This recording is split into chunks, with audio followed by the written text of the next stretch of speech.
ایک صحابی رسول سیدنا اسید بن حذیر فرماتے ایک دن میں رات کو قرآن پڑھ رہا تھا، قرآن پڑھتا رہا، دیکھا کہ میرا گھوڑا جو تھا وہ اچھلنا شروع ہو گیا۔ اب میں بڑا حیران ہوا کہ یہ اچھل کیوں رہا ہے۔ پھر میں قرآن پڑھنے لگا، گھوڑا پھر اچھلنے لگا۔ میرا ایک بچہ اس گھوڑے کے قریب ہی آرام کر رہا تھا، مجھے خوف ہوا کہ کہیں یہ گھوڑا میرے بچے کو نقصان نہ پہنچا دے، اس لیے میں اٹھا اور میں نے اپنے بچے کو کور کیا۔ پھر میں نے دیکھا کہ ایک چھتری نما چیز آسمان سے آئی جس کے اندر چراغ روشن ہے، اور پھر میں نے تلاوت بند کر دی تو وہ فضا میں گم ہو گئی۔ دوسرے دن میں نبی پاک علیہ السلام کی بارگاہ میں حاضر ہوا، یا رسول اللہ رات میں ایسا واقعہ ہوا کہ میں قرآن پڑھ رہا تھا اور میرا گھوڑا جب میں قرآن پڑھتا تھا تو وہ اچھلتا تھا، اور ایک چھتری نما چیز باہر سے آئی جس کے اندر چراغ روشن تھے، وہ بالکل نیچے آ گئی تھی۔ تو نبی پاک علیہ السلام نے فرمایا کہ اگر تم یہ پڑھتے رہتے، دراصل یہ چراغ نہیں تھا، یہ فرشتے تھے جو تمہارا قرآن سننے کے لیے زمین پر آئے تھے، اور اگر تم تلاوت کرتے رہتے تو صبح تک لوگ انہیں دیکھتے اور ان میں سے کوئی بھی پوشیدہ نہ رہتا، یعنی سب کو وہ فرشتے نظر آ جاتے ہیں۔ سبحان اللہ۔ تو فرشتے جو ہیں وہ قرآن پاک سنتے ہیں، پڑھ نہیں سکتے۔ خاص جو فرشتے جیسے جبریل امین، وہ نبی پاک علیہ السلام سے رمضان میں دور فرماتے تھے، نبی پاک کے ساتھ بیٹھ کر قرآن مجید فرمانے لگے۔ اللہ ہمیں قرآن کی برکتوں سے مالا مال فرمائے۔ حدیث پاک میں ہے کہ قرآن مجید کا دیکھنا یہ عبادت ہے، اور نبی پاک علیہ السلام نے ارشاد فرمایا کہ قرآن پاک پڑھنے کے متعلق کہ قیامت کے دن قرآن پڑھنے والا آئے گا تو قرآن عرض کرے گا اے اللہ اسے حلہ پہنا، یعنی جنت کا لباس پہنا۔ قرآن پڑھنے والوں کے لیے کیسی بشارت ہے کہ انہیں جنت کا لباس پہنایا جائے گا، پھر انہیں کرامت کا لباس پہنایا جائے گا، یعنی بزرگی والا جنت کا لباس پہنایا جائے گا۔ پھر عرض کیا، قرآن پھر کہے گا اے اللہ اسے اب کرامت کا تاج پہنا، تو اللہ تعالیٰ اس سے کرامت کا تاج پہنائے گا قرآن پڑھنے والے کو۔ پھر قرآن کہے گا کہ اے اللہ تو اس سے راضی ہو جا، اللہ تعالیٰ قرآن پڑھنے والے سے راضی ہو جائے گا اور فرمائے گا قرآن پڑھتا چلا جا اور جنت کے درجات طے کرتا چلا جا۔ یہ ہے قرآن پاک پڑھنے والا۔ جو قرآن پاک اپنے بچوں کو پڑھاتے ہیں، خود پڑھتے ہیں، تلاوت کرتے ہیں، ان کے لیے یہ بشارتیں ہیں، اور جو قرآن سنتے ہیں ان کے لیے بھی بشارت ہے۔ آپ میں سے جنہوں نے یہاں تراویح پڑھی ہے، جہاں بھی پڑھی، انہوں نے قرآن مجید فرقان حمید سنا، فرمایا کہ اللہ پاک قرآن سننے والے سے دنیا کی مصیبتیں دور کر دیتا اور قرآن پڑھنے والے سے آخرت کی مصیبتیں دور کر دیتا ہے، اور فرمایا قرآن کی ایک آیت سننا سونے کے خزانے سے بھی بہتر ہے۔ اب بتائیں جو سے پورا قرآن کی آیت اس کو کتنی فضیلت ملی ہوگی، مگر یہ سب باتیں ادھار، اور ہم لوگ جو ہے نا وہ ہیں نقد والے بھائی، آج نقد کل ادھار۔ ہم نقد پر ہماری توجہ رہتی ہے، پیسے بھی آ جائے تو نقد آ جائے، کاروبار بھی ہو نقد والا اچھا ہے، مگر دیکھیں یہ جتنے کاروبار ہیں، جتنے دنیا کے معاملات ہیں، دنیا تک ہی ہیں۔ یہ جو نعمتیں ہیں نا، یہ جو ثواب ہے، یہ قرآن مجید پڑھنے کا، سننے کا، تلاوت کرنے کا، اس کے احکامات پر عمل کرنے کا، اس کے بدلے میں جو نیکیاں ملے گی نا، یہ ثواب کے، یہ عمل کے بدلے میں، وہ سرمدی ہوں گی، کبھی بھی ختم نہیں ہوں گی، کبھی بھی ختم نہیں ہوں گی، ہمیشہ ہمیشہ کے لیے ہوں گی۔ یہاں تک کہ آپ نے سنا کہ قرآن مجید پڑھنے والے سے کہا جائے گا ایک ایک آیت پڑھتا چلا جا اور ایک ایک منزل طے کرتا چلا جا۔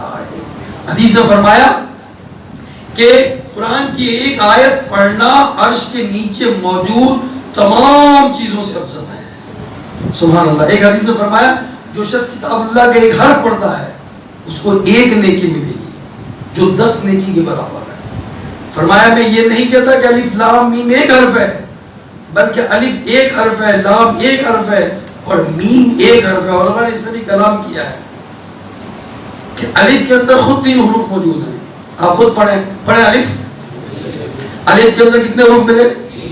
ایک الف، ایک لام اور ایک فا۔ الف پڑھا آپ نے، پھر لام کے اندر خود 3 حروف موجود ہیں۔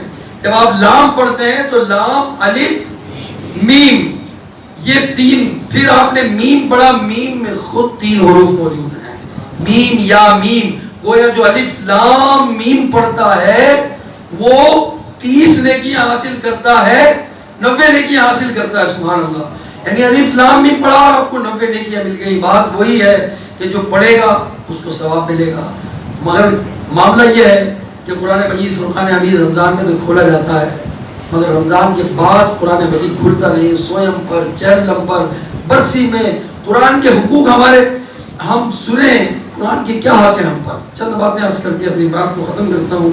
اللہ تبارک و تعالیٰ مجھے اور ہم سب کو عمل کی توفیق عطا فرمائے۔ فضائل بہت ہیں قرآن مجید کی صورتوں کے۔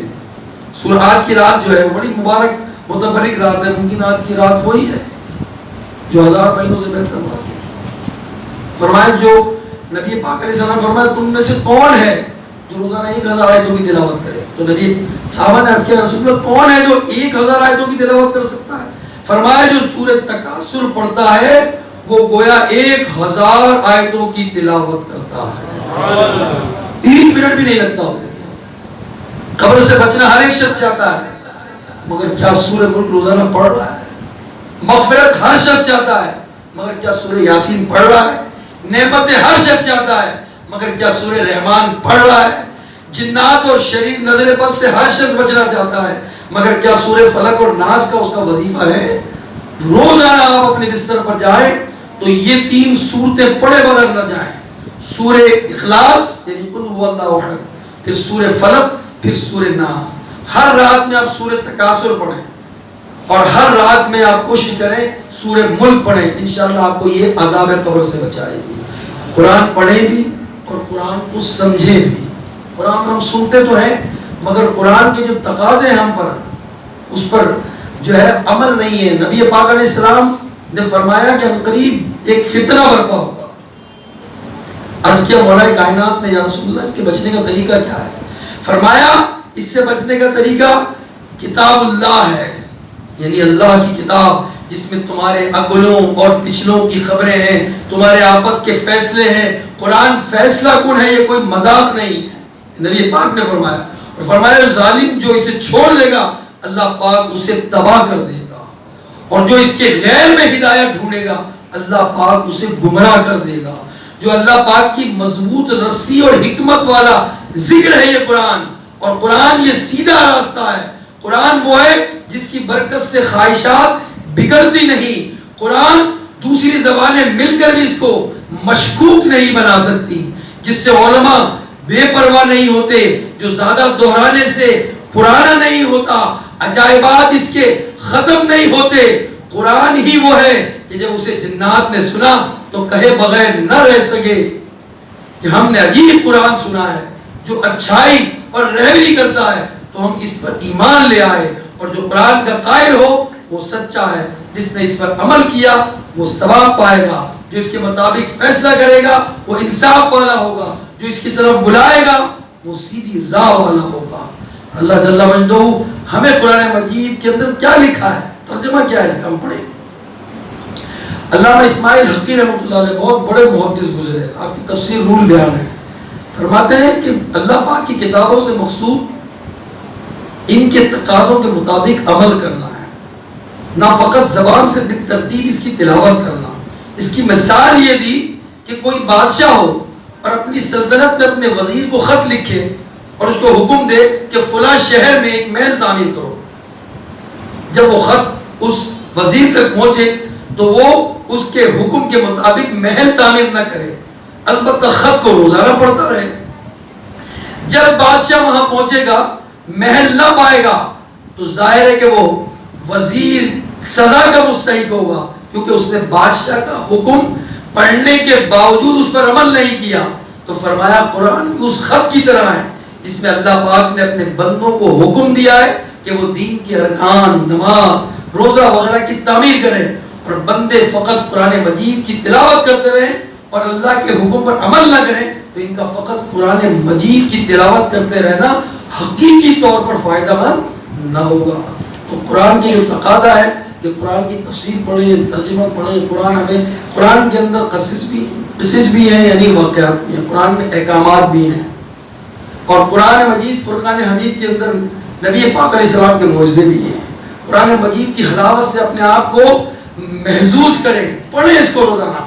اللہ ہمیں عمل کی توفیق دے. قرآن مجید میں کہیں ہمیں ارشاد ہوتا ہے یا ایھا الذین آمنوا لا تلہکم اموالکم واولادکم عن ذکر اللہ ومن یفعل ذلک فاولئک هم الخاسرون.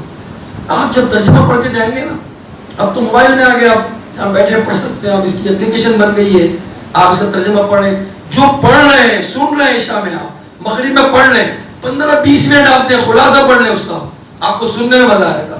کہ قرآن یا ایھا الذین آمنوا کہہ کے مسلمانوں سے کیا کہہ رہا ہے؟